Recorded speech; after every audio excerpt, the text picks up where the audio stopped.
Shalom Ouvracha, nous sommes aujourd'hui le 7 Adar, ce qui signifie que dans exactement une semaine aura lieu la fête de Purim. Et il est objectivement et moralement impossible de parler de Purim sans aborder la pratique immonde, et je pèse mes mots, qu'ont principalement les Hasidim, mais pas que, de se bourrer la gueule à Purim. Ce qui donne lieu chaque année à des scènes inacceptables et indignes de la noblesse qu'est censé afficher le juif encore plus en public. Vous trouverez des juifs en train de tituber, de crier, de dormir à même le sol dans la rue, dégrader des biens publics, faire boire des mineurs, faire des roulades sur des tables remplies de boissons et de nourriture, etc., etc. Tout semble justifiable au nom d'une pseudo-miswa de s'enivrer à Purim.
Le Talmud, dans la Masechet Merila, au Daf 7b, rapporte au nom de Rava, Zer Sadik Livracha, que Mihayav Inish Levasome Befuraya, Avdelo Yaza, Ben Arur Haman Levaruch Mordechai.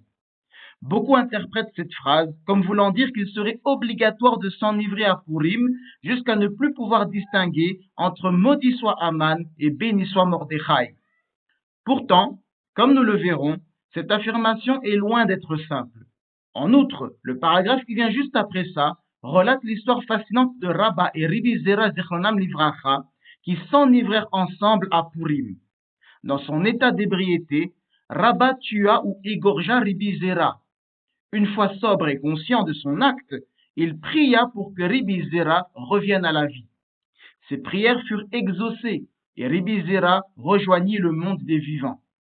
L'année suivante, Ribi Zera refusa de se joindre à Rabba pour son repas de Purim, faisant remarquer qu'un miracle n'est pas un événement courant et qu'il ne faut pas compter sur un miracle. L'année dernière, on l'avait tué, il était hors de question qu'il se remette à nouveau dans une situation dangereuse. De nombreux commentateurs s'interrogent sur le choix des mots employés dans le Talmud. Si la décision stipule qu'il faut s'enivrer à Purim, pourquoi ce récit met-il en lumière les conséquences potentiellement dramatiques et tragiques d'une telle consommation d'alcool? Quel message le Talmud cherche-t-il à nous transmettre? Par ailleurs, que signifie exactement l'expression « boire jusqu'à ce que » ? Pourquoi employer le verbe « levasome » qui peut se traduire par « s'épicer » plutôt que « s'enivrer » ? Que signifie réellement cette tournure énigmatique de phrase? Comme nous allons le voir, la majorité de nos maîtres de toutes époques ne comprenaient pas ce passage talmudique comme le comprennent les ivrognes de notre génération. Commençons par l'époque des Géonim. En prenant note que la déclaration de Rava est immédiatement suivie de l'anecdote dans laquelle Rabba égorgea Ribi Zera après être tombé dans un état d'ébriété très avancé, le Rav Hai Gaon Zer Sadik Livracha minimise l'obligation littérale d'ivresse totale. Il écrit qu'il faut simplement boire un tout petit peu plus que d'habitude jusqu'à devenir légèrement ivre, mais il interdit l'ivresse réelle. De même, le Rav Natronai Gaon Zer Sadik Livracha écrit qu'on ne doit pas arriver à un état d'ivresse menant au mépris de la miswa ou d'un comportement négatif. Ainsi, il ressort des écrits des Géonim que l'obligation n'est pas de se saouler réellement, mais de marquer la joie du jour d'une façon exceptionnelle, sans exagération. Passons à présent à l'époque des Rishonim. Plusieurs d'entre eux, dont le Rif, Rashi et le Tour, lorsqu'ils codifient la déclaration de Rava, se contentent de la répéter mot pour mot, sans apporter d'explication quant à leur façon de la comprendre, et sans rapporter également l'épisode où Rabba égorgea Ribi Zera. Il dit simplement que ce serait une miswa de boire jusqu'à ne plus distinguer entre maudit soit Aman, Arur Haman, et bénissant Mordechai, Baruch Mordechai. Nous ne pouvons rien déduire de leurs propos, puisqu'ils ne précisent pas la quantité de vin à boire, ni comment ils comprennent, jusqu'à ne plus différencier entre Arur Haman et Baruch Mordechai. Je ferai une vidéo à part pour vous rapporter les différentes interprétations de cette partie de la déclaration de Rava. Mais dans cette vidéo-ci, je veux uniquement me concentrer sur la première partie de sa déclaration, celle selon quoi il serait obligatoire de boire à Purim. L'avis de Ribbeinu Ephraim ben Yitzhak de Ratisbon Zer Tzadik Livracha, cité par le Ran et le Baal HaMaor, est beaucoup plus clair. Il soutient que, puisque le Talmud relate l'histoire de Rabba et Ribi Zera après la déclaration de Rava, il ne s'agit pas uniquement d'une mise en garde contre les méfaits de l'excès d'alcool. Au contraire, elle vise à réfuter cette déclaration. Autrement dit, selon Ribbeinu Ephraim, il est catégoriquement interdit de s'enivrer à Purim.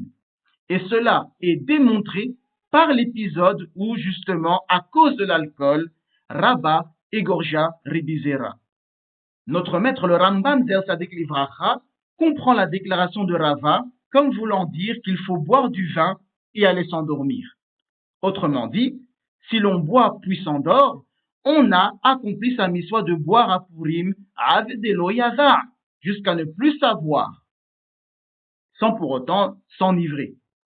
Une fois endormi, on ne peut effectivement plus distinguer Arur Haman de Baruch Mordechai.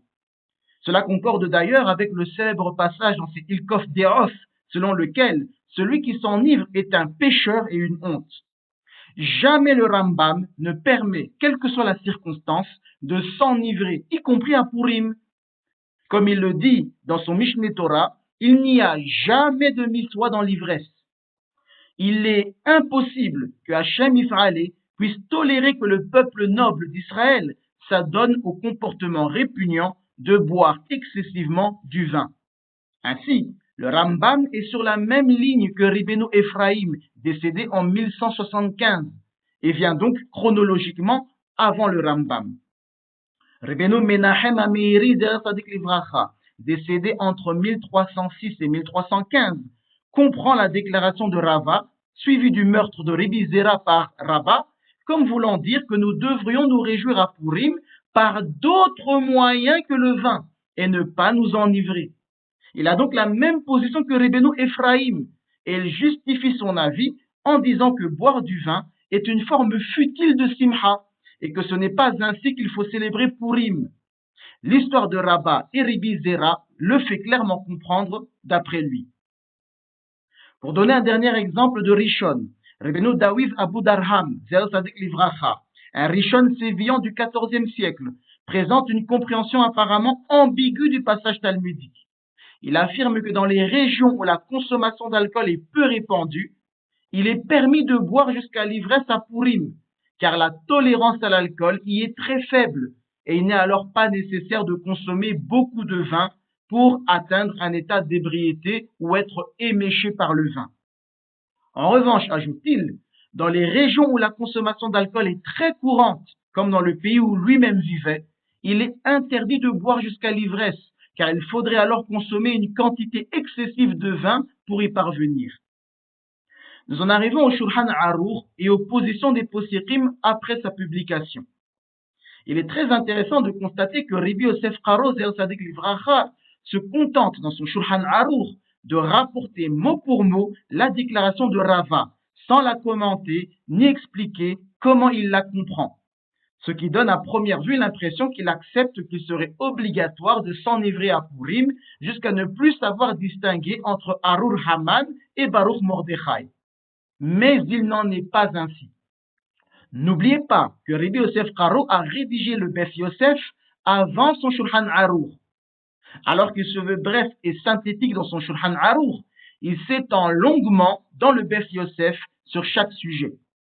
En rédigeant son Shulchan Aruch, Rabbi Yosef Karo supposait que le lecteur avait déjà pris la peine de lire au préalable son Beth Yosef, afin qu'il n'ait plus à se répéter dans son Shulchan Aruch. Or, que dit-il dans son Beth Yosef qu'il estime ne pas devoir répéter dans son Shulchan Aruch? Dans son Beth Yosef, il rejette catégoriquement la pratique consistant à boire jusqu'à l'ivresse. Alors qu'il cite généralement dans son Beth Yosef toutes les opinions qui existent sur un sujet, même celles qui vont contre son propre avis, cette fois-ci, il ne cite exclusivement que l'opinion de Ribbeinu Ephraim et du Orehof Haïm, qui qualifient tous deux l'ivresse à Purim de En lecha avera gedola mizu. Tu n'as pas de transgression pire que celle-ci. Il conclut qu'il convient simplement de boire un peu plus que d'habitude, mais pas au point de l'ivresse.